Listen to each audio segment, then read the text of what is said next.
Merhabalar, bugün sizlerle görmüş olduğunuz bu örgü ayakkabıyı çalışacağız. Gerçekten ben çok severek çalıştığım bir model. Daha önce de birkaç rengini hazırlamıştım. Birkaç farklı şekilde hazırlamıştım. Müşterimin isteği üzerine bu şekilde krem rengi olarak 40 numara olarak hazırladım. İstediğiniz taban numarasını da ayarlayabilirsiniz. Video içerisinde de zaten numaralarınızı nasıl ayarlayacağınızdan bahsediyor olacağım. Şimdi gerekli malzemelerime geçiş yapalım. Öncelikle bu şekilde bir taban kullanıyorum. Açıklama kısmında tüm malzemelerimin linkini ekleyeceğim. Açıklama kısmı ve yorumlara oradan ulaşabilirsiniz. Bu şekilde bakın bir taban. Tabanla birlikte iç tabanı da geliyor zaten. Böyle bir taban kullanıyorum. Ben 40 numara dediğim gibi müşterimin isteği üzerine 40 numara hazırladım. İstediğiniz numaralarda tabanlar mevcut. İpimi de bu şekilde bakın Nako Pırlanta kullandım. Şu an elimde kapalı olarak böyle var. O yüzden bu rengini gösterdim. Bej rengi bununla da gerçekten çok güzel oluyor. Ben krem rengini kullandım. İpimden bakın bu kadar kaldı. Bir yarım ayakkabı daha çıkar bu ipten. Yani bir ipten bir çift ve bir tek çıkarabiliyorsunuz.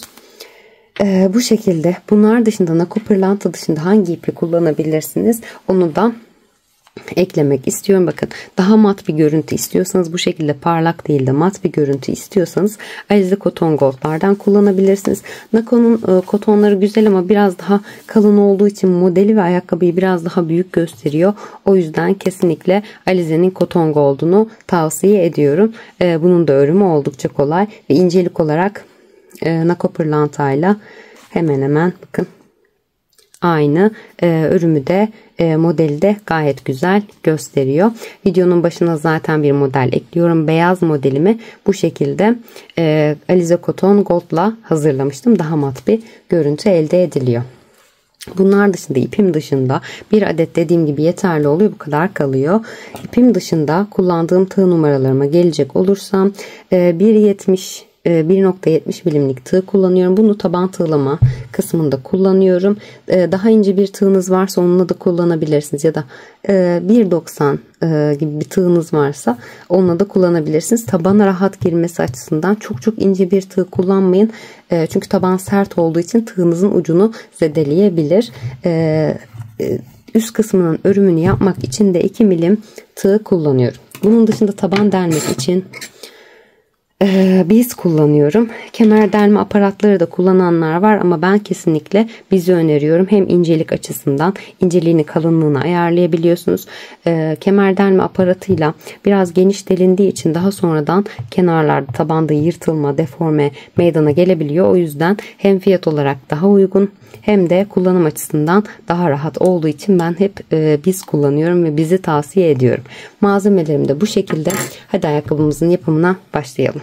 Evet, ayakkabımı ben 40 numara üzerinden 40 numaralık bir tabana hazırlıyorum. Müşteri siparişim bu yönde olduğu için detaylı olarak zaten diğer numaralara nasıl yapacağınızdan da bahsediyor olacağım video içerisinde. Şimdi öncelikle bakın ben şu şekilde sol tarafı ördüm. Birebir aynı şekilde sağ tarafı da örüyoruz. Videoyu uzatmamak adına tek bir ayakkabıda adım adım hepsini göstereceğim. Tek bir taban üzerinde. Şimdi öncelikle bunun için neye ihtiyacımız var? Bir tabana ve şu şekilde bir içliğe ihtiyacımız var. Taban içliğine. Bunu ben yapıştırmıyorum. Çünkü ayakkabı yıkanabiliyor. Makinede 30 derecede kısa programda yıkayabiliyorsunuz. Ama bu iç tabanı yapıştırdığınız zaman taban kötü oluyor. O yüzden yıkama aşamasında bunu çıkarmak çok daha iyi oluyor. Ya da müşterilerinizden ya da içerisine siz kullanacaksanız içerisine ortopedik taban vesaire ekleme yapabiliyorsunuz. O yüzden bu şekilde yapıştırmıyorum ya da taban eskidiği zaman değiştirebilelim diye. Yapıştıranlar var ama ben pek önermiyorum. Şimdi bunu öncelikle tabanımızı delmemiz gerekiyor. Bunun için neye ihtiyacımız var? Bir biz yardımıyla deliyorum. Kemer delme aparatınız varsa eğer onunla da delebilirsiniz ama biz daha ince bir yapısı olduğu için tabanda yıpranma yapmıyor. Kemer delme aparatıyla delindiği zaman daha büyük delikler oluşabiliyor. O yüzden daha sonrasında kopmalar yaşanabiliyor. En sağlıklısı o yüzden bence biz fiyat olarak da daha uygun. Açıklama kısmına yine kullandığım malzemelerin linkini bulabildiğim kadarıyla ekleyeceğim. Oradan ulaşabilirsiniz. Şimdi delme işlemini nasıl yapıyoruz? Ne sıklıkla, ne aralıklarla yapıyoruz? Ben böyle bir taban kullanıyorum. Zaten kendinden bakın çizgili. Şöyle biraz yakınlaştırmak istiyorum. Şöyle bakın kendinden zaten çizgili bir taban. Ben taban tığlamamı yaparken bakın şurada tam birleşim noktası var tabanın. Her bu kullandığınız tabanda genellikle oluyor. O birleşim noktasını bulup onun sağına ve soluna göre ayarlamanız gerekiyor. Ya bakın şurası birleşim noktası, burayı delersem tabanda yıpranma olacağı için hemen yanından başlıyorum. Hemen yanındakine batıyorum bakın. Alttan şu şekilde arkaya doğru geçiriyorum. Bir atlıyorum, ikincisine batıyorum. Şuradaki boşluğumu atlayıp ikincisine batıyorum ve arkadan bakın geçiriyorum bu şekilde. Yine bir atlayıp ikincisine batıyorum. Arkasından bu şekilde geçiriyorum. Bir atlayıp ikincisine batıyorum.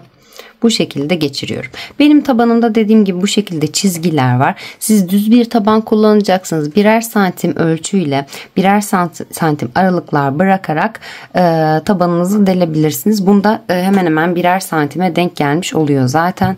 Hatta şöyle metrem yakınımdaysa evet. Ölçelim. Şöyle bakın. Tam bakın. Birer santim boşluklu oluyor. Şurayı deldim ve şurayı deldim. Şuradan ölçtüğümde yanlışlık olabiliyor. Şu şekilde bakın tam birer santim aralıklarla delmiş oluyorum. Bu şekilde yaptığım zaman çizgili olduğu için. Eğer dediğim gibi düz bir tabana uygulayacaksanız birer santim aralıklarla özür dilerim delme işleminizi gerçekleştirebilirsiniz. Biraz bugün sesim ilginç, hasta olacak gibiyim. O yüzden böyle biraz kendime bakmam gerekiyor aslında ama hiç vaktim yok bu sıralar.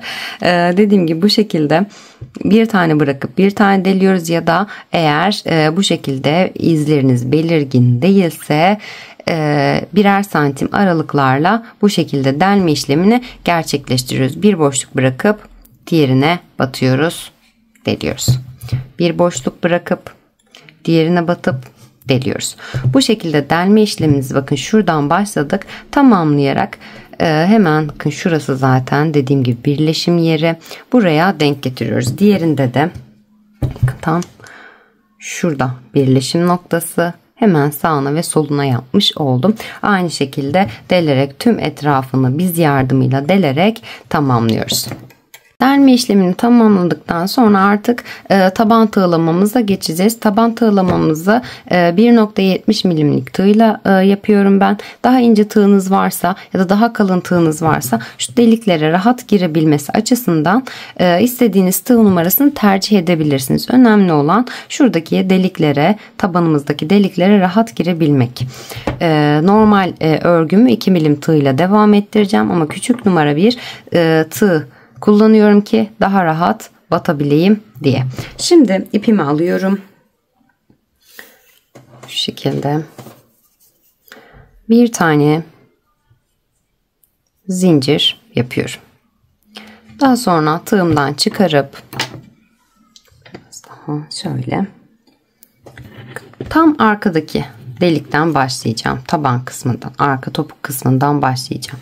İlk batmış olduğum herhangi bir deliğime tam ortasından denk getirerek tığımı batıyorum. İpimi çekiyorum içerisinden. Burası biraz evet zor oldu. Şöyle yukarı kaldırıp yani hiç masada örmediğim için ayakkabıyı videomda uzun süre sonra ilk defa ayakkabı videosu çekiyorum. Şimdi hemen battım. İpimi çektim. Bir tane zincir çekiyorum. Bu zincirimi saymıyorum tabi. Hemen 1, 2 ve 3 tane zincir çekiyorum. Bir de bağlama zincirim var. 4 zincirim oldu. Hemen bakın bu noktada bir tanesini boş bırakıp diğerine batmıştık. Yanındakine batıyorum. Deldiğim yere. Çok zorladı bu sefer. Acaba şöyle biraz genişleteyim. hemen deldiğim noktaya batıyorum. Bu arada örerken de yapabilirsiniz ama ben hepsini deldikten sonra devam ediyorum. Hemen yanındakine batıyorum. Bakın ipimi çektim. Bir sık iğne yapıyorum. 1, 2 ve 3 tane zincir çekiyorum arada. Hemen bakın bir atlayıp ikincisine batıyorum. İpimi çekiyorum.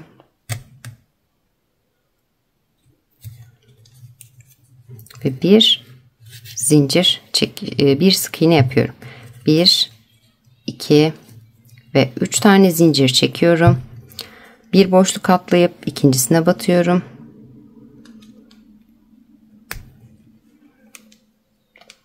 İpimi çekip bir sık iğne yapıyorum.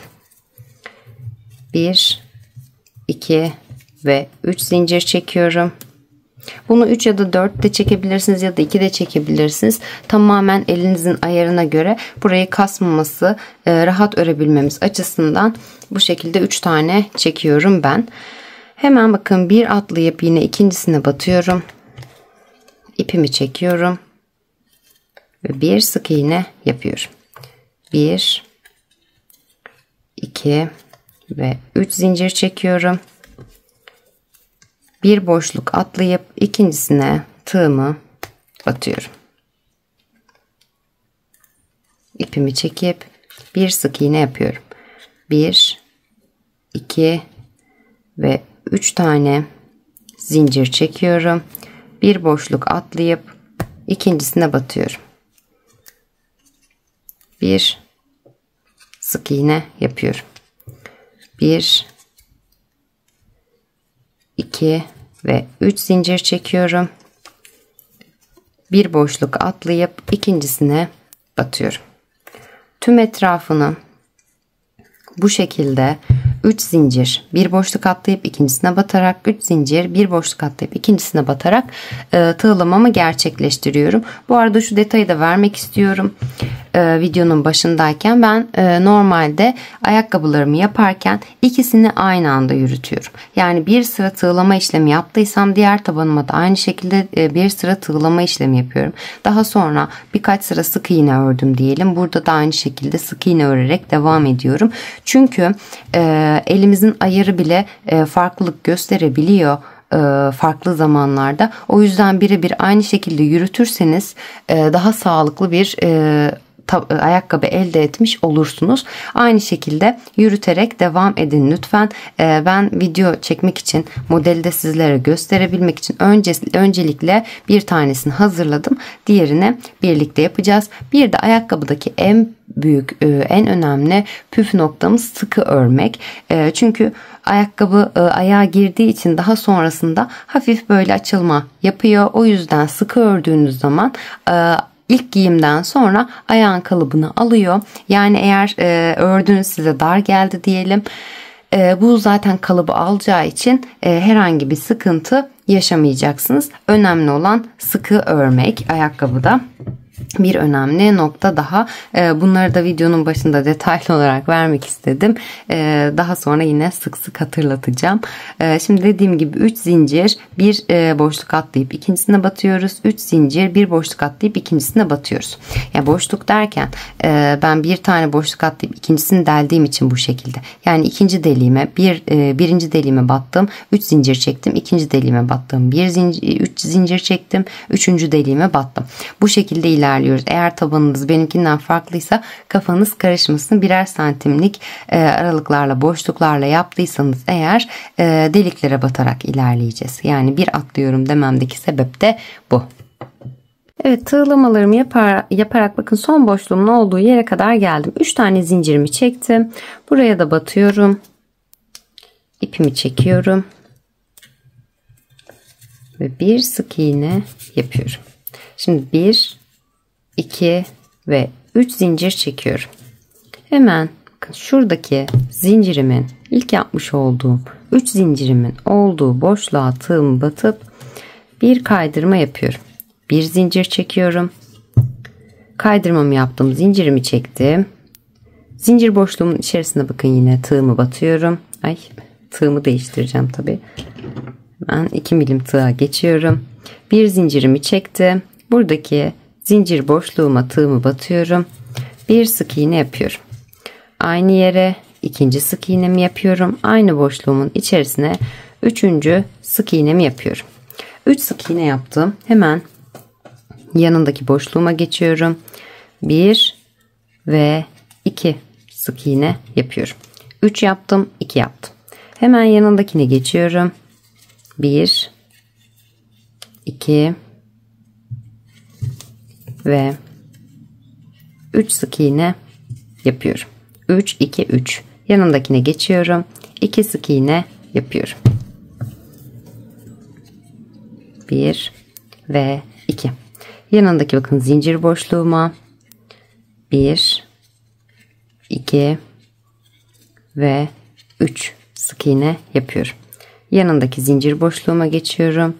1 ve 2 sık iğne yapıyorum. Yanındaki boşluğuma geçiyorum. 1 2 ve 3 sık iğne yapıyorum. İpim düğümlenmiş.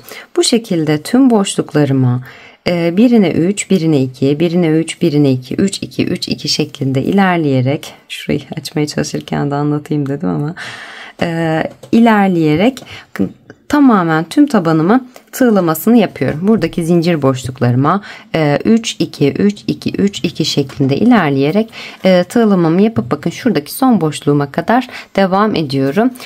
Eğer sizin dediğim gibi çok fazla toparlanma oluyorsa elinizin ayarına göre, ipinize göre değişiklik gösterecektir. 2 2 batabilirsiniz. Böyle çok geniş duruyorsa ya da 3 3 batabilirsiniz. Ama ideal olan bence 2-3-2-3 şeklinde, dediğim gibi sıkı örmekte fayda var. Eğer koton iple yapıyorsanız, koton iple biraz daha kalın bir koton ip kullanıyorsanız eğer, onda 2-2 batarak ilerleyebilirsiniz. Ama doğru olan sayı kesinlikle 2-3-2-3-2-3 şeklinde ilerlemenizdir ki modeli tamamen birebir kuralım. Hangi numara taban kullandığınızın bir önemi yok. Önemli olan buradaki tığlamalarınız. 3-2-3-2 şeklinde ilerleyerek son boşluğumuzun olduğu yere kadar devam ediyoruz. 3-2-3-2 şeklinde batarak sıra sonuma kadar geldim. Sonuncuya da 2 tane batmış oldum. Şimdi bu noktada ilk yapmış olduğum sık iğnemin tepesine tığımı batıyorum. İpimi çekip bir kaydırma yapıyorum. Bir zincir çekiyorum.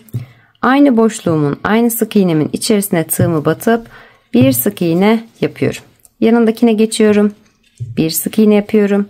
Yanındakine bir sık iğne yapıyorum. Yanındakine bir sık iğne yapıyorum. Yanındakine geçiyorum.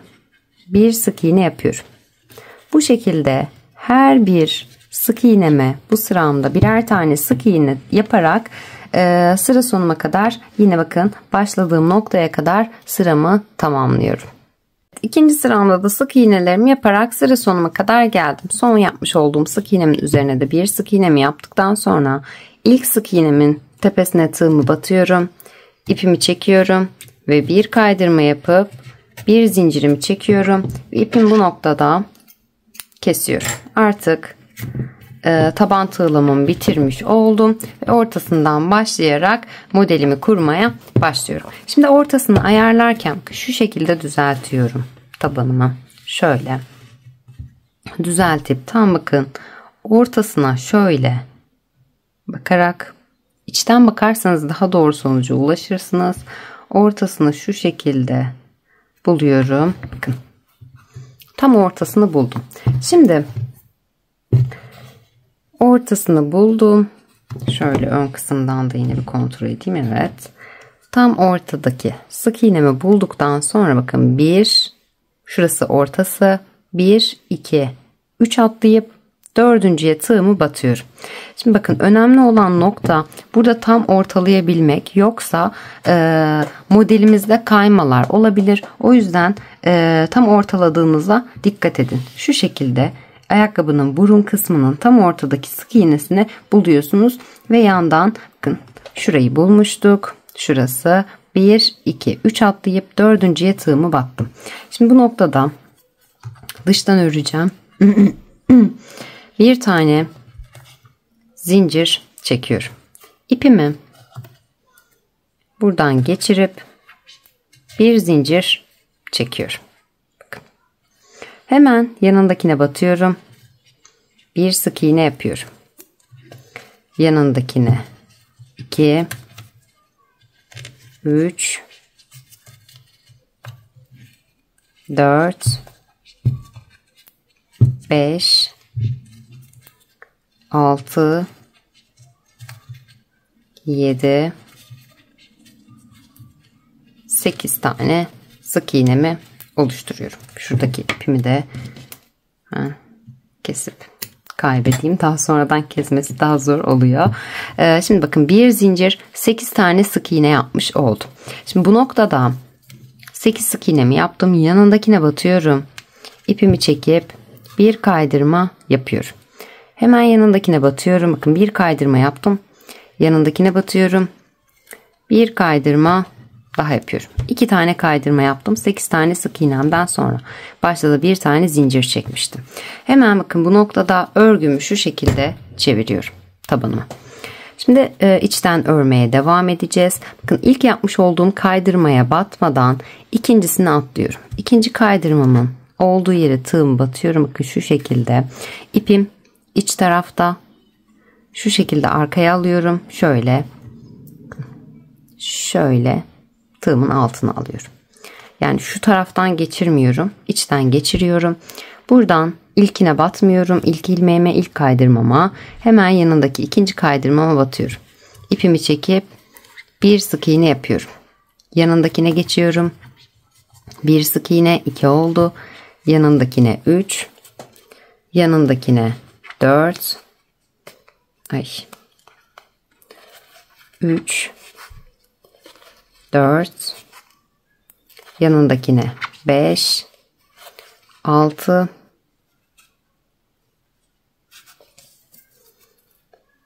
7 8 bakın ilk yapmış olduğum sık iğneme de batıyorum. 9. sık iğnemi yapıyorum. Zincirimi saymıyorum şuradaki. Bunun hemen zincirimi saymadan yanındaki bakın ilk sık iğneme, şuradaki ilk sık iğneme batıyorum. İpimi çekiyorum ve bir kaydırma yapıyorum. Yanındakine geçiyorum. Bir kaydırma yapıyorum. Örgümü şimdi çeviriyorum. 2 tane kaydırmamı yaptım. İpim bakın iç tarafta. Hep iç tarafta kalıyor. Ben bakın ilk kaydırmamı batmadan yanındakine batıyorum. Bir sık iğne yapıyorum. Yanındakine bir sık iğne, 2 oldu. Yanındakine bir sık iğne, 3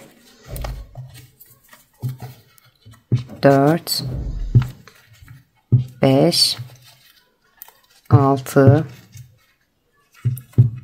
7 8 ve 9. Son sık iğnemin olduğu yerdeyim. Buraya da 10. sık iğnemi oluşturuyorum. Gitgide bu şekilde yandan kaydırmalar yaparak arttırma yapıyorum. Yine 9 tane bakın. Hep 9 tane sık iğne ile başlıyoruz. 40 numarada da, 39'da da, 38'de de, 37'de de hep bu şekilde ilerliyor. Başlangıcımız aynı. Şu öndeki sık iğne sırasından kısaltma yapacağız. Onu da ilerleyen zamanlarda anlatacağım. Hemen bakın 10 tane sık iğnemi yaptım. Yanındaki bakın şurada batmış olduğum yere değil, şuraya değil. Hemen yanındaki bakın ilk sık iğneme batıyorum. İpimi çekip bir kaydırma yapıyorum. Şimdi yanındakine geçiyorum. Bakın ipimi çekiyorum ve bir kaydırma daha yapıyorum. 2 tane kaydırmamı tamamladım ve örgümü çeviriyorum. Hemen bakın ilk kaydırmama batmıyorum. İpim yine içeride. Şu şekilde. İlkine batmadan ikincisine batıyorum. İpimi çekiyorum ve sık iğnemi yapıyorum. Yanındakine ikinci sık iğnemi yapıyorum. Yanındakine 3 4 5 6 7 8 9 10 ve 10 ve 11. sık iğnemi de bakın sonuncuya yapıyorum. Şimdi yine kaydırma yapacağım. Kaydırmamı bundan sonra nasıl yapıyorum? Normal içten yapmıştık. Şimdi buradan şöyle dıştan alarak kaydırma yapacağız. Sık iğnelerimi yaptım. Dıştan şu şekilde batıyorum. Tığım şöyle, daha net gözüküyor mu? Şöyle dıştan içe doğru batıp ipimi çekiyorum ve bir kaydırma yapıyorum. Hemen yanındakine geçiyorum. Dıştan battım yine. Bir kaydırmamı yaptım. Yanındakine dıştan batıp ipimi çekiyorum ve kaydırmamı yapıyorum. Bakın yine ipim içeride kalmış oldu. Hemen yanındakine geçiyorum. Bakın ilk kaydırmama değil, ikincisine batıyorum. Bir sık iğne yapıyorum. Yanındakine ikinci sık iğnem. Yanındakine 3 4 5 6 7 bu şekilde bakın son sık iğnemin olduğu yere kadar geliyorum. Evet, 5. sıramda da her bir sık iğneme birer tane sık iğnemi yaparak son sık iğnemin olduğu yere kadar geldim. 12 tane sık iğne elde etmiş oldum. Şimdi hemen bakın yanındaki ilk boşluğuma, ilk sık iğne boşluğuma tığımı batıyorum. İpimi çekip bir kaydırma yapıyorum. Yanındakine geçiyorum. Bir kaydırma daha yapıyorum. 2 tane kaydırmamı yaptıktan sonra örgümü çeviriyorum. Hemen yanındaki bakın ilk kaydırmama değil, şuradaki ilk kaydırmama değil, ikincisine batıyorum. Bir sık iğne yapıyorum. Yanındakine bir sık iğne yapıyorum. Yanındakine bir sık iğne yapıyorum. Bu şekilde yine her bir sık iğneme birer tane sık iğne yaparak son sık iğnemin olduğu yere kadar ilerliyorum.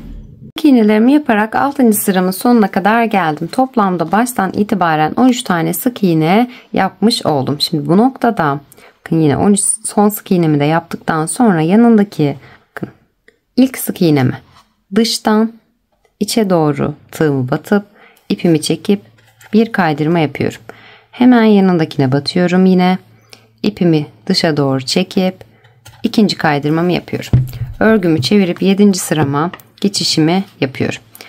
İkinci kaydırmamın olduğu yere tığım batıp bir sık iğne yapıyorum.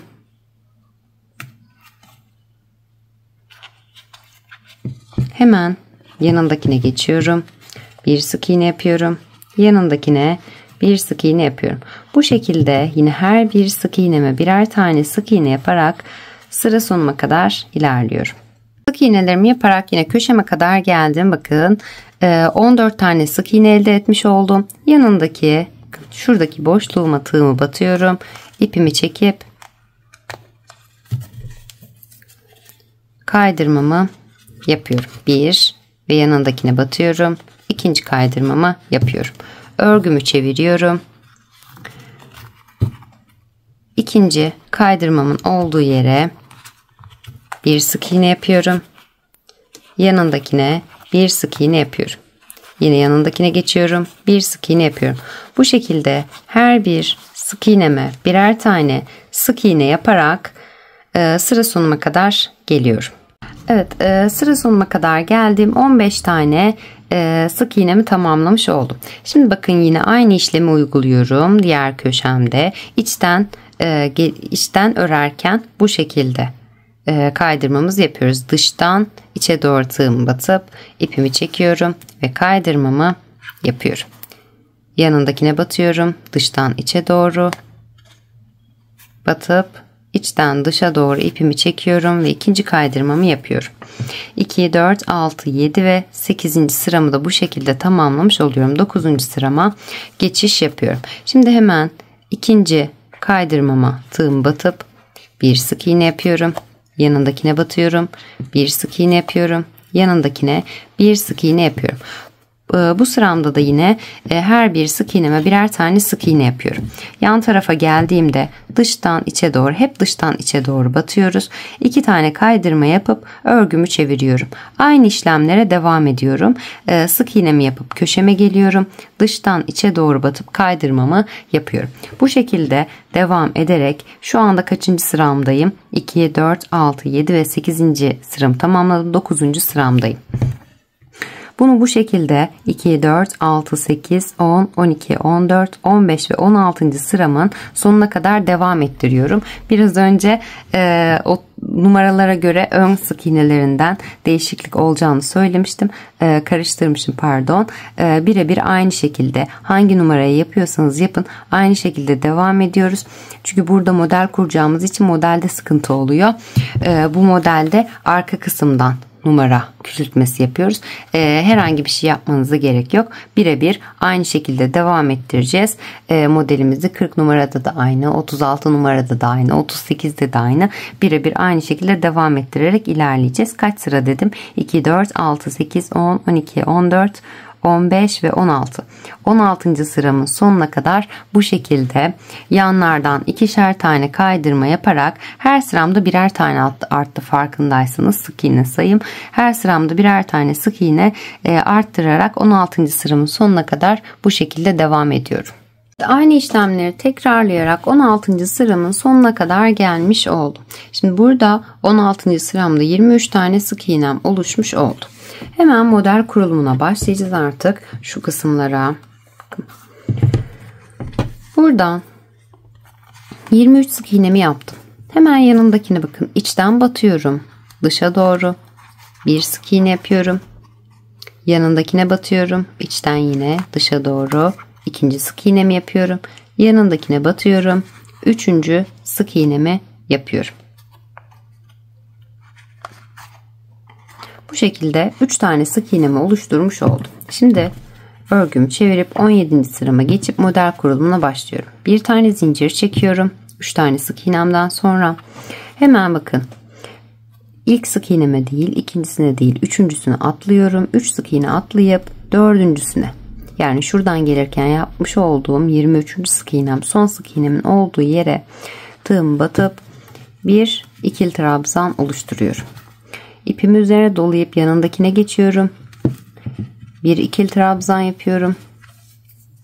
Yanındakine geçiyorum. Bir ikili trabzan yapıyorum. 3 tane ikili trabzan oluşturdum. Yanındakine geçiyorum. Bir ikili trabzan yapıyorum. 4. Yanındakine bir ikili trabzan yapıyorum. 5. Zincirimden sonra 5 tane ikili trabzan oluşturmuş oldum. Şimdi bir zincir çekiyorum. Hemen bir sık iğne atlayıp ikincisine batıyorum. Bir ikili trabzan yapıyorum. Yanındakine ikinci ikili trabzanım. Yanındakine üçüncü ikili trabzanım. Yanındakine 4. Yanındakine 5. 5 tane ikili trabzan oluşturmuş oldum. Zincirimden sonra yine bir zincir çekiyorum. Yine bakın bir sık iğne atlıyorum. İkinci sık iğnemi şuradakini atlayıp ikinci sık iğneme batıyorum. Bir ikili trabzan yapıyorum. Yanındakine ikinci ikili trabzanım. Yanındakine üçüncü ikili trabzanım. Yanındakine 4 ve yanındakine 5. 5. ikili trabzanımı oluşturmuş oldum. Şimdi bir zincir çekiyorum. Hemen şöyle net gözüküyor mu bilmiyorum ama biraz daha şöyle yakınlaştırırsam daha iyi olacak sanki. Bir zincir çekiyorum. 5 tane ikili trabzanımdan sonra bir zincir. Yine bakın bir sık iğne atlayıp ikincisine bir ikili trabzan yapıyorum. Yanındakine 2,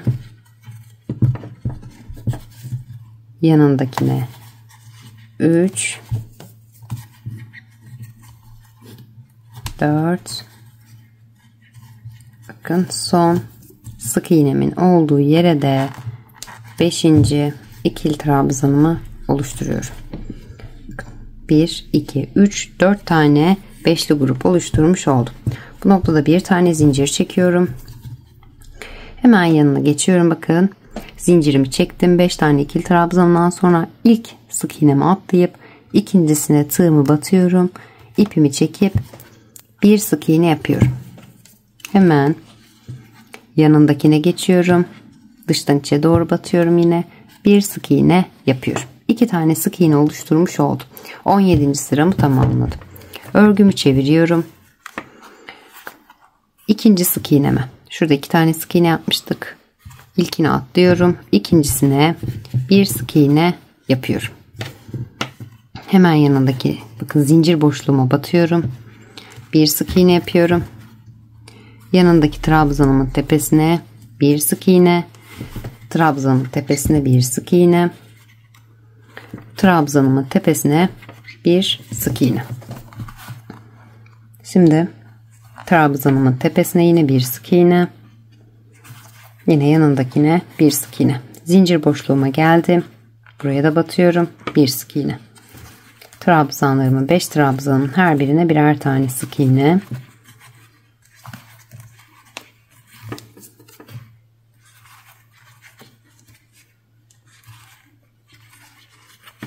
Zincir boşluğuma yine bir sık iğne.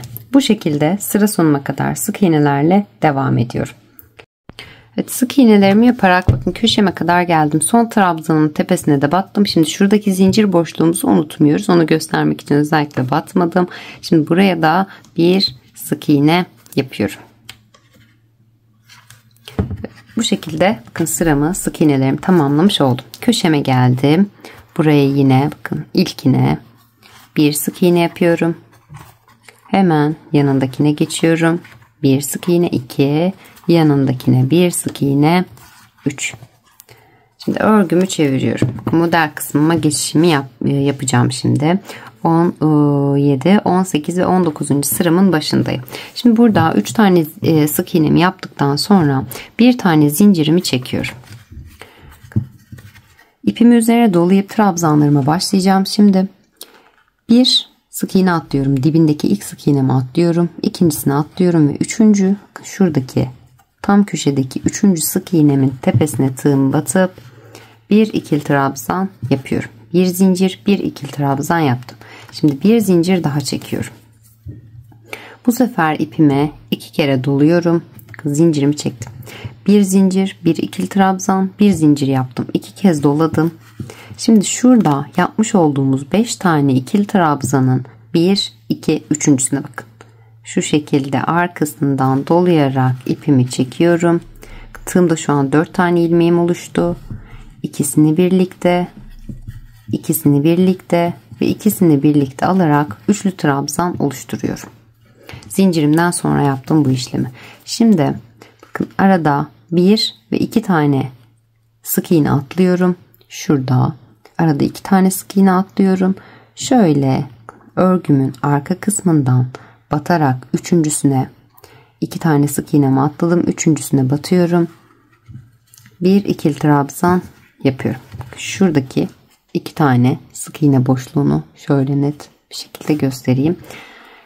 Bir ikili trabzan yaptım. Hemen yanındakine geçiyorum. Bir ikili trabzan yapıyorum. 2 oldu. Yanındakine geçiyorum. Bir ikili trabzan yapıyorum. 3. 3 tane ikili trabzanımı oluşturmuş oldum. Bir üçlü trabzan, 3 tane ikili trabzan yaptım. Şimdi 2 kere tekrar üzerine doluyorum. Burada doladığımız 3. trabzanımın arkasından yine dolayarak ipimi çekiyorum. Yine bakın 4 ilmeğim var. İkisini birlikte, ikisini birlikte, ikisini birlikte çekerek 3 kere de çıkıyorum ve üçlü trabzan elde etmiş oluyorum. Şimdi bu noktada bir tane zincir çekiyorum. Burada bakın diğer modelime geçeceğim. 1, 2, 3 zincir atlayıp pardon şimdi batmayacaktım zaten. Zincirimi çektim. Tekrar modelimi kuracağım. 2 kere üzerine doladım. Zincirimi çektikten sonra alttaki bakın yandaki trabzanları sayıyorum bu sefer. 1, 2, üçüncünün arkasından şu şekilde dolayarak ipimi çekiyorum. 4 tane ilmeğim oluştu yine. İkisini birlikte toplayarak üçlü trabzan elde ediyorum. Şimdi ipimi üzerine doluyorum. Arkada şimdi yapacağız o işlemi. 1, 2, 3 tane sık iğne atlıyorum bu sefer. Dördüncüye batıyorum. Burada yandan geldiğimiz için ikinciye batıyoruz. Aralarda hep 3. 3 atlayıp dördüncüye batıyoruz. Yani ipimi üzerine doladım. İpimi çektim. Ve bir ikili trabzan oluşturdum. Şurası bir gevşek oldu. Onu tekrar düzelteceğim. Gösterirken gevşettim. 2 kere doladım.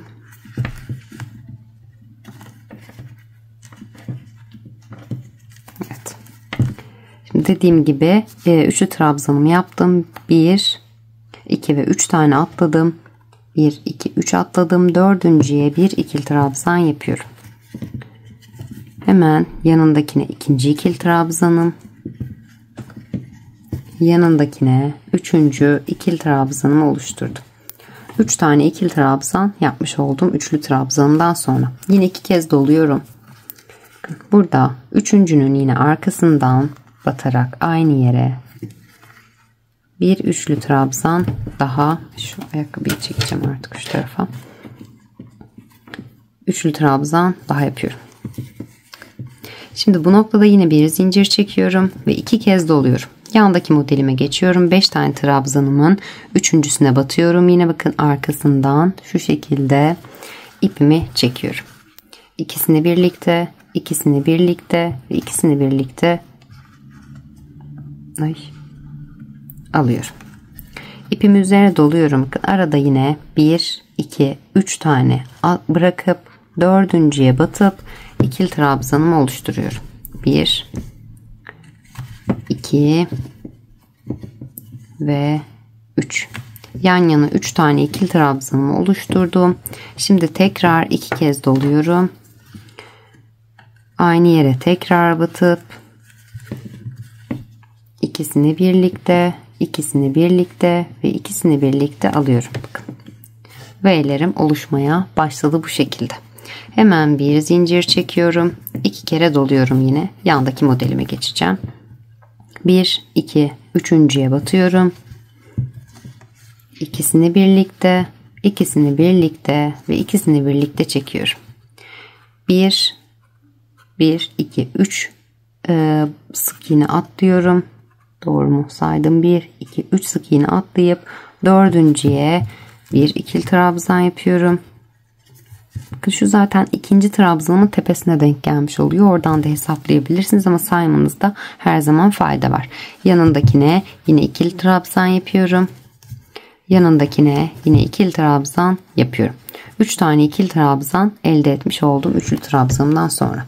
2 kere dolayarak yine bakın bu noktaya tekrar bir üçlü trabzan yapıyorum. Bu şekilde 4 tane bakın modelimi oluşturmuş oldum. Şimdi bu noktada bir zincir çekiyorum.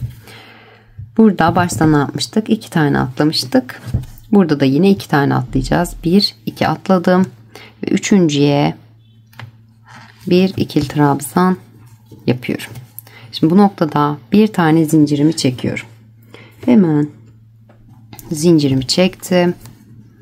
1, 2 sık iğne atlıyorum yandan. 1, 2 atlayıp üçüncüsüne tığımı batıp bir sık iğne yapıyorum. Hemen yanındakine batıyorum. Bir sık iğne daha yapıyorum. 2 tane sık iğnemi yapmış oldum. Örgümü çeviriyorum. Modelimi kurmuş oldum bu şekilde.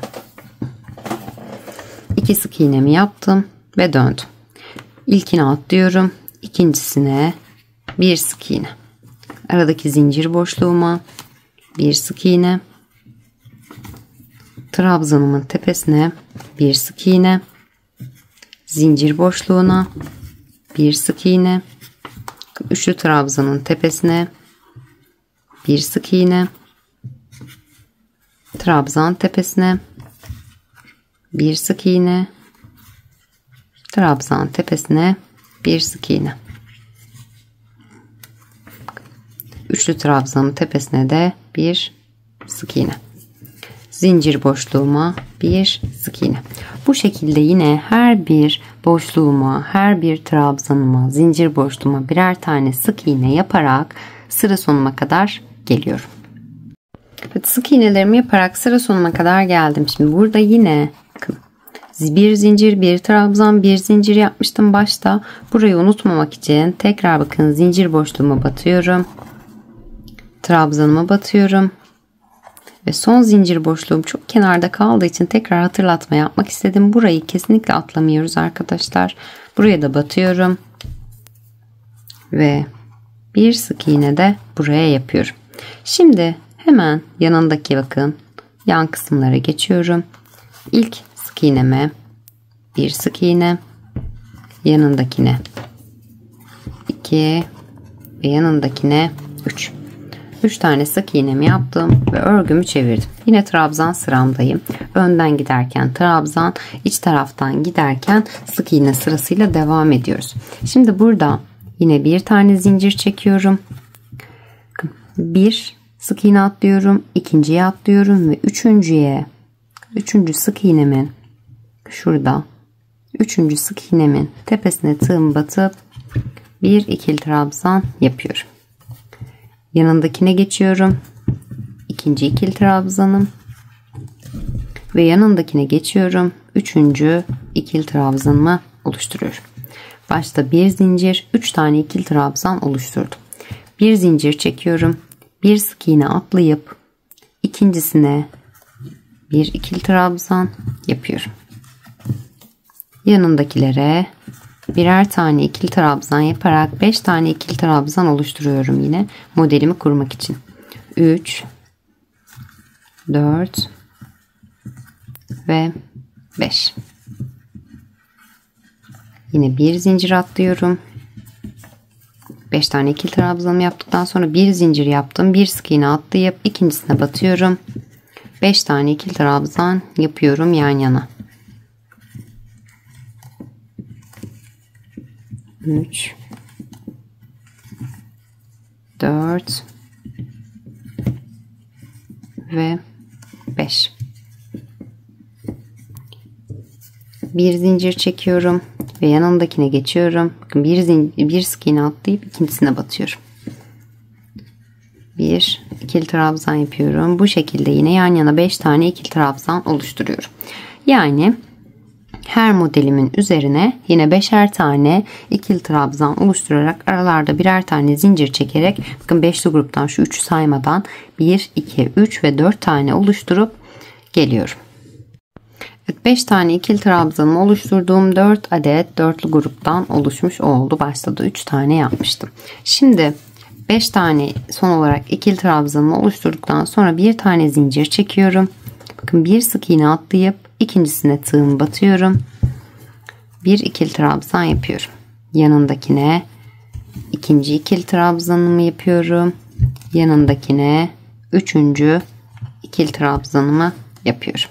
3 tane yan yana yine ikili trabzan oluşturmuş oldum. Bu noktada bir tane zincir çekiyorum ve sıramı tamamlayıp köşeye bağlayacağım şimdi.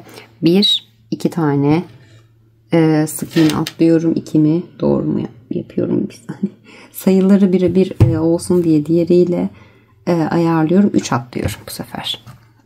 1 2 ve 3 atlayıp dördüncüsüne tığımı batıyorum ve bir sık iğne yapıyorum. Hemen yanındakine geçiyorum. Hatta ben burada yine 2 atlayayım. Sayılarda sıkıntı olmaz. Çok gerildi çünkü ayakkabı. 1 2 atlıyorum. Bu şekilde ayarlayabilirsiniz bu arada. Şu şekilde tuttuğunuz zaman nereye düz bir şekilde geliyorsa şöyle kastırdığı zaman ayakkabıyı da kalıbını da etkileyecektir. O yüzden ayarlayabilirsiniz. 1 2 atlayıp üçüncüsüne tığımı batıp bir sık iğne yapıyorum. Yanındakine bir sık iğne daha yapıyorum. 2 tane sık iğne oluşturmuş oldum. Şimdi örgümü çevirip diğer sırama geçişimi yapıyorum. Artık sıralarımı saymıyorum. Çünkü tek tek akılda tutmak biraz zor oluyor. Şimdi hemen bakın 2 tane sık iğnemi yaptım.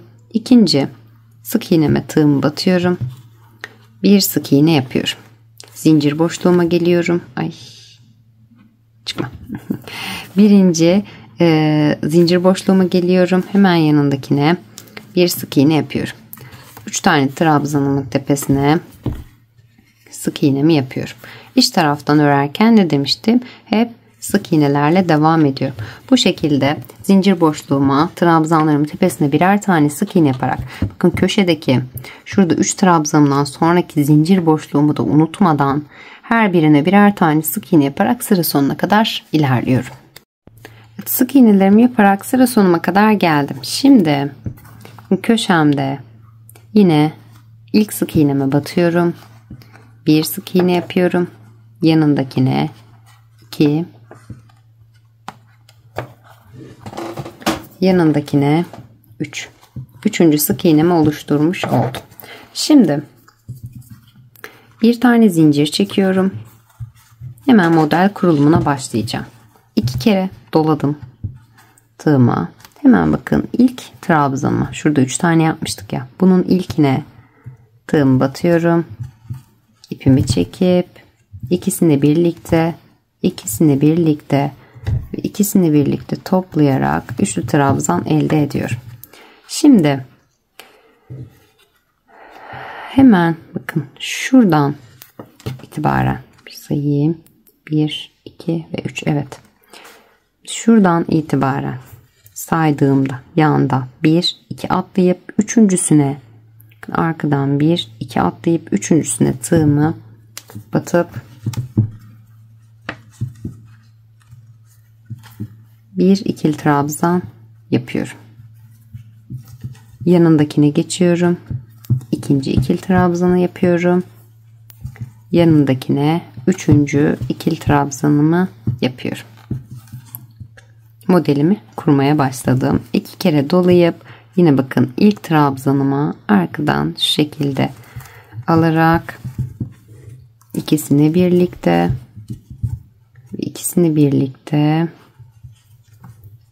birlikte toplayıp üçlü trabzan elde ediyorum. Modelimi kurmuş oldum. Bir zincir çekiyorum. 2 kere dolayıp yine 1, 2 atlayıp üçüncüsüne, şurada trabzanımın üçüncüsüne batıyorum. İkisini birlikte çekiyorum. Yine arada 1, 2, 3 atlayıp dördüncüye bir ikili trabzan, 2 yan yana ve 3. 3 tane ikili trabzanımı oluşturuyorum. 2 kere ipimi üzerine doluyorum ve tekrar buraya batarak arkasından ikisini birlikte alıp modelimi kuruyorum. Arada bir zincir çekiyorum. Yine 2 kez dolayıp yandaki modelime geçiyorum. Üçüncüsüne batıyorum. İkisini birlikte çekiyorum. Yine arkadan 1, 2, 3 atlayıp dördüncüsüne ikili trabzanımı yapıyorum. Bu şekilde modellerimi kurarak yine bakın baştakini de sayarak 1, 2, 3, 4 ve 5 tane modelimi oluşturup son modelim için geliyorum. Evet, modellerimi yaparak sıra sonunda bakın 5 tane modelimi tamamlayıp sıra sonundaki bu 3 tane trabzanın olduğu yere kadar geldim. Son modelimi yaptıktan sonra yine bir zincirimi çektim. 2 kez doluyorum. Bu sefer bakın şuradaki köşedeki 1, 2, 3. Üçüncü trabzanıma tığımı batıp arkasından batarak ikisini birlikte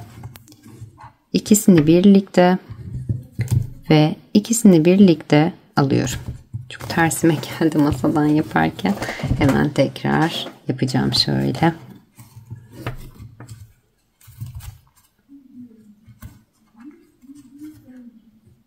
Evet. Şimdi üçlü trabzanımı yaptım. 1, 2, 3 tane sık iğne atlıyorum. Dördüncüye tığımı batıp bir ikili trabzan, yanındakine 2 ve yanındakine 3. Üçüncü ikili trabzanımı oluşturuyorum. Şimdi tekrar 2 kez doluyorum ve aynı yere yine batarak ipimi çekiyorum. İkisini birlikte çekip üçlü trabzanımı oluşturuyorum. Bir zincir çekiyorum. Bir model daha tamamlamış oluyorum. 6 tane modelimi bu şekilde oluşturmuş oluyorum. Şimdi bu noktada hemen bir tane atlamışım. Bir zincir çekiyorum. Bir sık iğne atlayıp ikincisine tığımı batıyorum. Bir sık iğne yapıyorum. Yanındakine bir sık iğne yapıyorum. 2 tane sık iğnemi oluşturmuş oldum. Örgümü çevirip sık iğne sırama geçiş yapıyorum. Yanındaki ilk sık iğneme batıyorum. Yani ikinci sık iğneme bir sık iğne yapıyorum. Zincir boşluğuma gelip bir sık iğne, trabzanıma bir sık iğne. Trabzana bir sık iğne. Bu şekilde yine bu sıramı da her birine birer tane sık iğne yaparak tamamlıyorum. Sondaki yine zincir boşluğuma da sık iğnemi yapmayı unutmuyorum. Evet, sık iğnelerimi yaparak sıra sonuna kadar gelmiş oldum. Bakın son zincir boşluğuma da bir sık iğne yaptım. Şimdi hemen yanına geçiyorum. Bir sık iğne yapıyorum. Ay, yapamadım. Bir sık iğne yapıyorum. Yanındakine ikinci sık iğnemi, yanındakine üçüncü sık iğnemi oluşturuyorum. Şimdi hemen örgümü çevirip model sırama geçiş yapıyorum. Bir zincir çekiyorum. 1 2 sık iğne atlayıp üçüncüsüne tığımı batıyorum. Bir ikili trabzan oluşturuyorum. Bir zincir çekiyorum. Bir zincir, bir ikili trabzan, bir zincir oluşturmuş oldum. Şimdi hemen ipimi üzerine alıp bir sık iğne atlayıp ikincisine tığımı batıyorum. Şurada bir sık iğne atlayıp ikincisine tığımı batıyorum. Bir ikili trabzan yapıyorum. Yanındakine 2, yanındakine 3, 4 ve 5. 5 tane ikili trabzanımı bu şekilde oluşturdum. Şimdi bir tane zincir çekiyorum. Bir sık iğne atlayıp ikincisine batıyorum. Yine 5 tane ikili trabzan oluşturuyorum.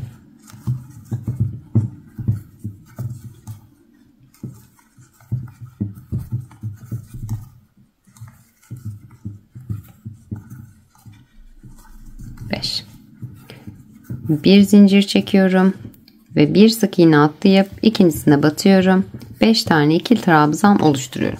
Bu şekilde yine 5 trabzan, bir zincir, 5 trabzan, bir zincir şeklinde ilerleyerek sıra sonuna kadar geliyorum. Evet, modellerimi oluşturarak, bakın trabzanlarımı oluşturarak sıra sonuna kadar geldim. Şimdi bir tane zincir çektim 5 tane trabzanımdan sonra. Sonda 2 tane sık iğnem kaldı. İpimi üzerine dolayıp ilkine atlayıp ikincisine bir tane ikili trabzan oluşturuyorum. Bir zincir çekiyorum. Ve hemen yan kısma bağlama yapacağım. Şuradan 2 tane atlayıp 1 2 atlayıp üçüncüsüne tığımı batıyorum ve bir sık iğne yapıyorum. Yanındakine geçiyorum. Bir sık iğne daha yapıyorum. 2 tane sık iğnemi tamamlamış oldum. Örgümü çeviriyorum ve yine sık iğne sırama geçiş yapıyorum. İkinci sık iğneme batıyorum. Bir sık iğne yapıyorum. Zincir boşluğuma geçiyorum. Bir sık iğne, trabzanımın tepesine bir sık iğne, zincir boşluğuma bir sık iğne ve trabzanımın tepesine bir sık iğne. Bu şekilde yine her bir boşluğuma, trabzanımın tepesine birer tane sık iğne yaparak sıra sonuma kadar geliyorum. Sıra sonumda yine bir zincir boşluğum var. Buraya bir sık iğne, trabzanıma bir sık iğne ve zincir boşluğuma bir tane sık iğne yapıyorum. Evet, sık iğnelerimi yaparak sıramı yine tamamlamış oldum. Şimdi bakın son olarak zincir boşluğuma da battım. Hemen yanındaki sık iğneme batıyorum. Bir sık iğne yapıyorum. Yanındaki sık iğneme bir sık iğne 2 ve yanındakine bir sık iğne yapıyorum 3. Bu noktada hemen bir tane zincir çekiyorum ve diğer sırama geçişimi yapmış oluyorum. Şimdi 1 2 3 şuraya denk gelecek. 1 2 sık iğne atlayıp üçüncüsüne tığımı batıyorum. Bir ikili trabzan yapıyorum. Hemen yanındakine bir ikili trabzan, 2 oldu. Hemen yanındakine bir ikili trabzan yapıyorum. 3. 3 tane ikili trabzanımı oluşturmuş oldum. Şimdi bir tane zincir çekiyorum. 2 kere ipimi üzerine doluyorum. Modelime geçiş yapacağım. 1 2 trabzan atlayıp üçüncüsüne arkasından batarak üçlü trabzan yapıyorum. Hemen bakın 1 2 atlıyorum burada ve üçüncüsüne bir ikili trabzan yapıyorum. Yanındakine 2 ve yanındakine 3. 3 tane ikili trabzanımı oluşturdum. 2 kez doluyorum. Yine üçüncüsüne batıp arkasından batarak 1 2 ve 3 kere de çekerek üçlü trabzanımı oluşturuyorum. Bir zincir çekiyorum. 2 kez dolayıp 1 2 3 tane buraya atlayamayı saymıyordum. İyice benim de kafam karıştı. Hemen bakın 1 2 üçüncüsüne yine arkasından batarak 1 2 ve 3 kere de çekerek üçlü trabzan oluşturuyorum. Şimdi 1 2 3 atlayıp dördüncüsüne bir ikili trabzan yapıyorum. Yanındakine 2 ve yanındakine 3. 2 kere doluyorum ve aynı yere tekrar batıp 1 2 ve 3 kere de çekerek yine modelimi oluşturuyorum. Bir zincir çekiyorum arada.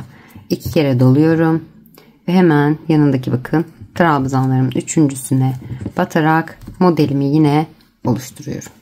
Bu şekilde 1 2 3 4 5 6 tane elde edip sıra sonunda geliyorum. Modellerimi kurarak 6 tane model elde etmiş oldum. Sonunda bir tane zincirimi çekip 1 2 sık iğne atlayıp üçüncüsüne tığımı batıyorum. Bir ikili trabzan yapıyorum. Yanındakine 2 ve yanındakine 3. 3 tane ikili trabzanımı yan yana oluşturmuş oldum. Şimdi bir tane zincir çekiyorum. Ben yine bakıyorum şuradan 1 2 atlayıp üçüncüsüne tığımı batıyorum. Bir sık iğne yapıyorum. Hemen yanındakine bir sık iğne daha yapıyorum. 2 tane yan yana sık iğnemi oluşturmuş oldum. Şimdi yine sık iğne sıramdayım. Artık model sıramı bu şekilde bitirmiş oldum. Hemen yanındaki ilk sık iğnemi batıyorum. Bir sık iğne yapıyorum. Zincir boşluğuma bir sık iğne yapıyorum. Trabzana bir sık iğne, yanındaki trabzana bir sık iğne. Bu şekilde her birine, her bir boşluğa birer tane sık iğne yaparak sıra sonuna kadar ilerliyorum. Evet, sık iğnelerimi yaparak sıra sonuna kadar geldim. Şimdi burada hemen yanındaki sık iğneme batıyorum. Bir sık iğne yapıyorum. Hatta burada bir tane atlarsak daha iyi olacak.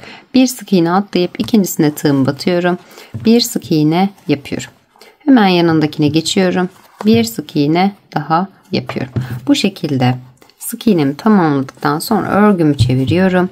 Bakın ilk yapmış olduğum sık iğneme değil, şuradakine değil, hemen yanındakine tığımı batıyorum. Bir sık iğne yapıyorum. Yanındakine geçiyorum. Bir sık iğne yapıyorum.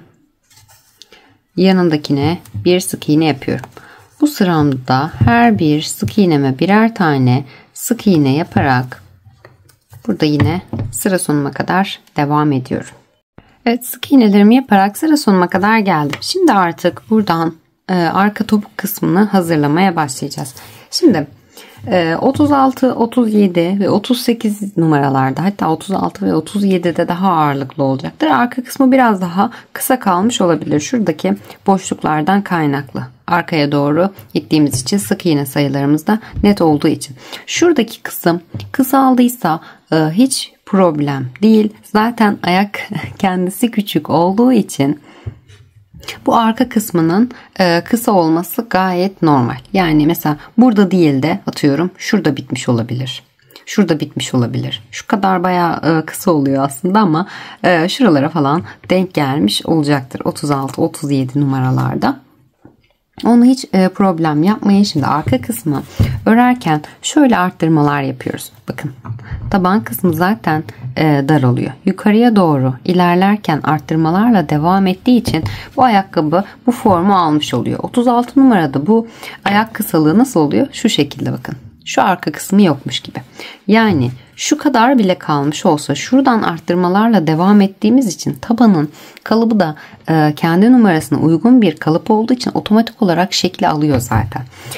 Yani eğer arka kısım kısa kaldıysa o yüzden problem yapmayın. Taban tığlamasını düzgün bir şekilde yaptıysanız ve model kısmını yine düzgün bir şekilde yaptıysanız tabana otomatik olarak ayakkabı zaten oturuyor. Yani ekstra bir şey yapmanıza gerek kalmıyor. Arka kısımdan model kendini tutmuş oluyor. Bu model zaten bir babet modeli olduğu için şöyle birazcık yukarı alacağım. Babet modeli olduğu için ön kısmının zaten çok boş olmaması gerekiyor. Yani ön kısım tam ayağın, şurası parmaklar diyelim, tam bileğin başladığı noktaya falan denk geliyor. Şöyle baktığınız zaman ve ayak numarası kısaldıkça dediğim gibi şuradaki boy da zaten kısalmış oluyor. O yüzden şuradaki boşluk çok da problem değil.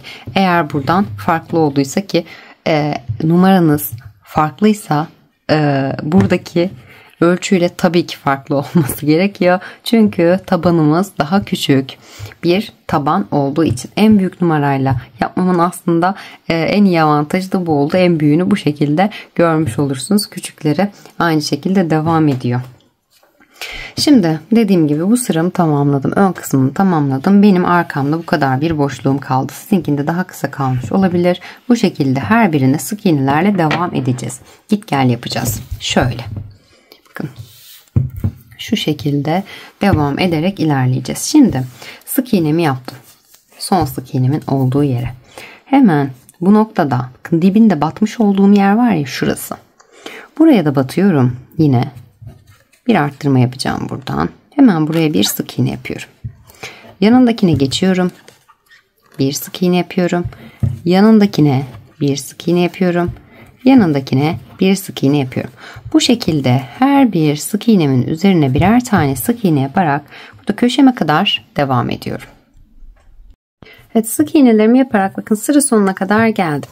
Şimdi son sık iğneme de battıktan sonra bakın şurada yan kısma bağlama yapacağız. Hemen ilk sık iğneme batıyorum. Şuradaki ilk sık iğneme batıyorum, yandaki. Şöyle net gözüküyordur inşallah. Şuradaki ilk sık iğneme batıp ipimi çekiyorum ve bir kaydırma yapıyorum. Hemen yanındakine tekrar batıyorum. Yanındakine batıyorum daha doğrusu. Hemen bir kaydırma yapıyorum. Şimdi bu noktada örgümü çeviriyorum. Bakın ipim içte kalıyor. Dışa doğru bakın şöyle alıyorum. İçten alıyorum. Hemen ilk yapmış olduğum kaydırmaya, yani şuraya değil yanındakine, şu kısma batıyorum. Şurası ilk yaptım. 2 tane kaydırma yapmıştım. 1 ve 2. İlkine batmadan ikincisine batarak ipimi çekip bir sık iğne yapıyorum. Hemen yanındakine geçiyorum. Bir sık iğne yapıyorum. Bu sefer içten örmeye devam ediyorum. Sık iğne yapıyorum. Yanındakine bir sık iğne yapıyorum. Yanındakine bir sık iğne yapıyorum. Yanındakine bir sık iğne yapıyorum. Bu şekilde yine her bir sık iğneme birer tane sık iğne yaparak sıra sonuna kadar devam ediyorum. Evet, sık iğnelerimi yaparak ikinci sıramı da tamamlamış oldum. Sıra sonuna kadar gelmiş oldum. Şimdi bakın köşedeyim. Buradan yine kenar kısma birleştirme yapacağım. Hemen buradan ilk sık iğneme batıyorum. Bakın dıştan içe doğru battım bu sefer. İpimi çekip bir kaydırma yapıyorum. Yanındakine yine dıştan içe doğru batıyorum ve bir kaydırma daha yapıyorum. 2 tane kaydırmamı yaptıktan sonra ilk kaydırmamı atlayıp ikinci kaydırmama tığımı batıyorum ve bir sık iğne yapıyorum. Yanındakine geçiyorum. Bir sık iğne, yanındakine bir sık iğne yapıyorum. Bu şekilde sık iğnelerimi yaparak köşeme geliyorum. Yine 2 kaydırma ile çıkıyorum ve ilk kaydırmamı atlayıp ikincisine sık iğnemi yapıyorum. Hep aynı teknikle ilerleyerek yeter uzunluğa gelene kadar bu şekilde devam ediyorum. Evet, sık iğnelerimi yaparak yeteri uzunluğa kadar geldim. Şu anda 10. sıramdayım. 10. sıramdayken bakın şu şekilde tam topuk kısmına şöyle bir pay bırakacağım. Şu şekilde bir yükseklik ayarlayacağım ki ayakkabı giyip çıkarırken hem daha rahat olsun hem giyildiğinde de toplayabilsin diye. Şimdi bakın 10. sıramda şöyle yeter uzunluğa kadar topuk kısmında tam topuğun bilek kısımlarına denk gelecek yere göre ayarlayarak şöyle, hatta ölçü vereyim ben size. Şu şekilde 3 santimlik bir örgü örmüş oldum topuk kısmından itibaren. Şöyle hemen buraya kadar ördüm. Şurayı örmeden örgümü çeviriyorum. Dibindeki ilk sık iğneme batmıyorum. Yanındakine batıyorum. Bir sık iğne yapıyorum. Yanındakine bir sık iğne yapıyorum. Yanındakine yine bir sık iğne yapıyorum. Yanındakine geliyorum.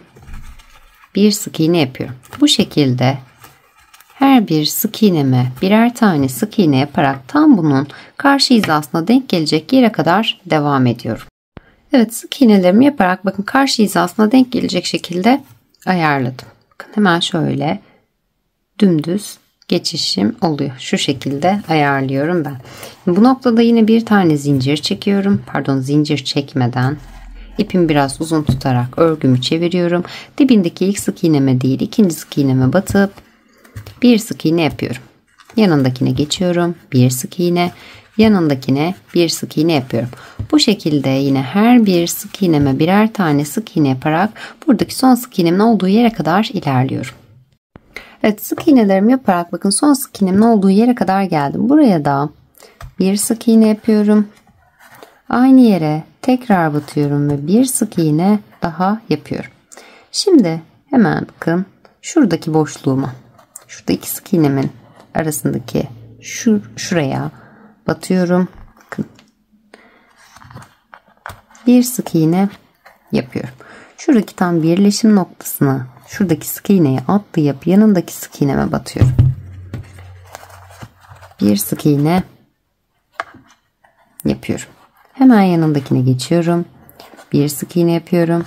Yanındakine bir sık iğne yapıyorum. Bu şekilde kalan sık iğnelerimi de örüyorum.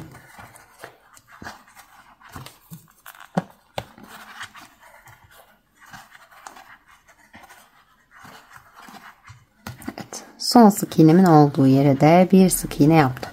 Şimdi hemen yine buraya bağlayacağım. Dıştan içe doğru ilk sık iğneme tığım batıyorum. İpimi çekip bir kaydırma yapıyorum. Hemen yanındakine geçiyorum. Buraya da bir kaydırma yapıyorum. Örgümü çeviriyorum. Bakın ikinci kaydırmama tığım batıp bir sık iğne yapıyorum. Yanındakine geçiyorum. Bir sık iğne yapıyorum. Yanındakine bir sık iğne yapıyorum. Bu şekilde yine her bir sık iğneme birer tane sık iğne yaparak şuradan buradaki sık iğnelerimi de yaparak yukarıya doğru devam ediyorum. Şuradaki son sık iğnemin olduğu yere kadar ilerliyorum.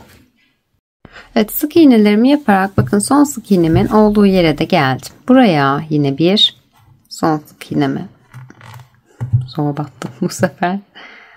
Hemen bir sık iğne yapıyorum. Aynı yere tekrar batıyorum ve bir sık iğne daha yapıyorum. 2 tane sık iğne yapmış oldum bu noktada. Hemen bakın şuradaki boşluğuma 2 sık iğnemin arasındaki boşluğa tığımı batıyorum. Bir sık iğne yapıyorum. Ben bakın şuradaki birleşim noktasını atlıyorum. Battığım yere batmıyorum. Hemen yanındakine batıp bir sık iğne yapıyorum.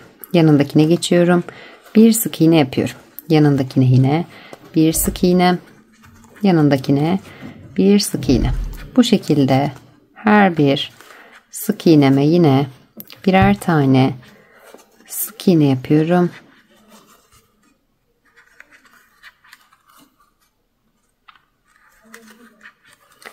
Son sık iğnemin olduğu yere de geldim. Şimdi burada kaydırmamı yapıyorum yine. Dıştan içe doğru tığım batıyorum. İpimi çekip kaydırmamı yapıyorum. Yanındakine yine ikinci kaydırmamı yapıyorum. İlk yapmış olduğuma bir tane sık iğne yapıyorum.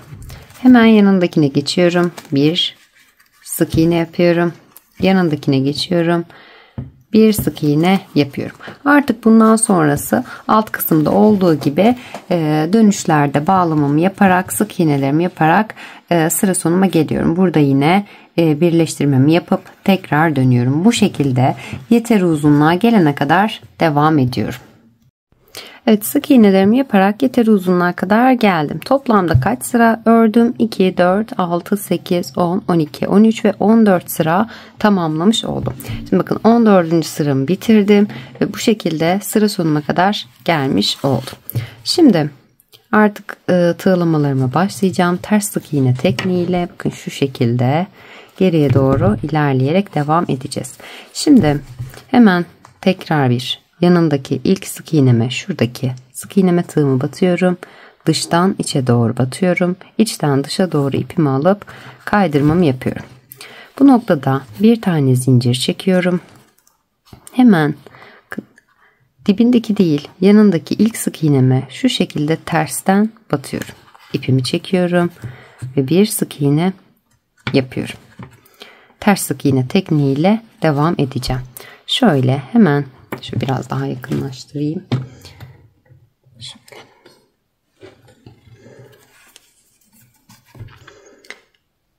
Bir öncekine tersten şu şekilde batıp ipimi alıyorum ve bir sık iğne yapıyorum. Hemen yanındakine tersten bir sık iğne yapıyorum. Hemen yanındakine tersten bir sık iğne yapıyorum. Hemen yanındakine tersten batarak bir sık iğne yapıyorum. Yanındakine bakın. Bir geriye yani bir sık iğne yapıyorum. Bir geriye batıyorum. İpimi çekiyorum. Ve ikisini birlikte topluyorum. Bir geriye batıyorum. İpimi çekiyorum. Ve ikisini birlikte topluyorum. Bir geriye batıyorum. İpimi çekiyorum. Ve ikisini birlikte topluyorum. Bir geriye batıyorum. İpimi çekiyorum. Ve ikisini birlikte topluyorum. Bir geriye batıyorum. İpimi çekiyorum. İkisini birlikte topluyorum. Bu şekilde tüm sık iğnelerimi aynı işleme devam ederek buradaki sıra sonuna kadar geliyorum.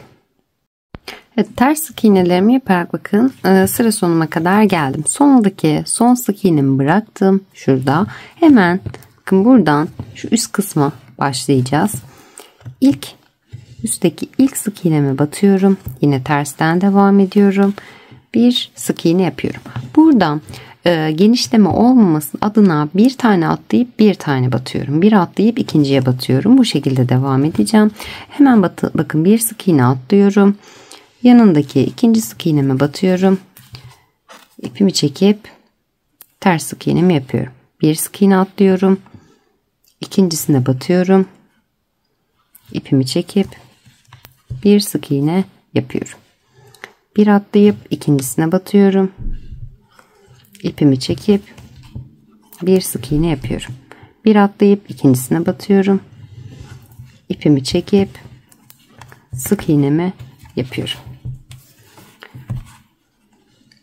Bir sık iğne atlayıp ikincisine batıyorum. İpimi çekip bir sık iğne yapıyorum. Bir atlayıp ikincisine batıyorum. İpimi çekip bir sık iğne yapıyorum. Bir atlayıp ikincisine batıyorum. İpimi çekip bir sık iğne yapıyorum. Bir atlayıp ikincisine batıyorum. İpimi çekip bir sık iğne yapıyorum. Bir atlayıp ikincisine batıyorum. İpimi çekip bir sık iğne yapıyorum. Bir atlayıp ikincisine batıyorum. Bakın son sık iğnem. İpimi çekip sık iğnemi yapıyorum. Şimdi ipimi biraz uzun tutuyorum. Şurada yapmış olduğum ilk bakın sık iğnemin zincir olan yere batıyorum. İpimi içe doğru çekiyorum. Ve bir zincir çekip hatta iki zincirle sıkılarsak daha iyi olacak. İki zincir çekip ipimi biraz uzun tutarak kesiyorum. Daha sonra da içte kesip içte gizleyip artık koparacağım ipimi. Bu şekilde iç tabanımı da içerisine yerleştiriyorum.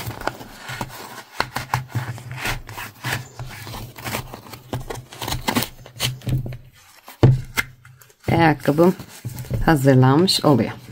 Ayakkabımın yapımı bu şekilde. Umarım videodan memnun kalmışsınızdır.